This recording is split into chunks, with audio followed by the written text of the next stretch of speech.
ये है कि रूस में 8वें सदारती इंतखाबात के लिए पोलिंग शुरू हो गई है, जो 3 रोज तक जारी रहेगी। सदारती दौड़ में व्लादिमीर पुतिन समेत 4 उम्मीदवार मद्दे मुकाबिल हैं। इस बारे तफसील जानेंगे मॉस्को में मौजूद हमारे नुमाइंदे शाहिद घुमन से। शाहिद, बताइए हतमी नताइज कब आएंगे?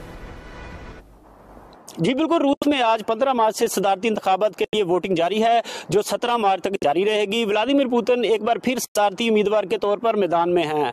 तवक्को की जा रही है कि व्लादिमीर पुतिन 5वीं बार इक़्तिदार में वापस आएंगे। सदर के ओहदे के लिए 4 उम्मीदवार मुकाबले में हैं, जिनमें लिबरल डेमोक्रेटिक पार्टी के लियोनिड सेलेंस्की, रूसी कम्युनिस्ट पार्टी के निकोलाई खरीतनोव, न्यू पीपल्स पार्टी के व्लादिस्लाव, जबकि व्लादिमीर पुतिन आजाद उम्मीदवार की हैसियत के तौर पर शामिल हैं। रूस भर में 93,920 पोलिंग स्टेशन कायम किए गए हैं, जो 15 और 17 मार्च के दरमियान मकामी वक्त के मुताबिक सुबह 8 बजे से शाम 8 बजे तक काम करेंगे। रूस के मरकजी इलेक्शन कमीशन के जारी करदा आदादोशुमार के मुताबिक 11,42,12,734 अपना हक राय दही इस्तेमाल करेंगे।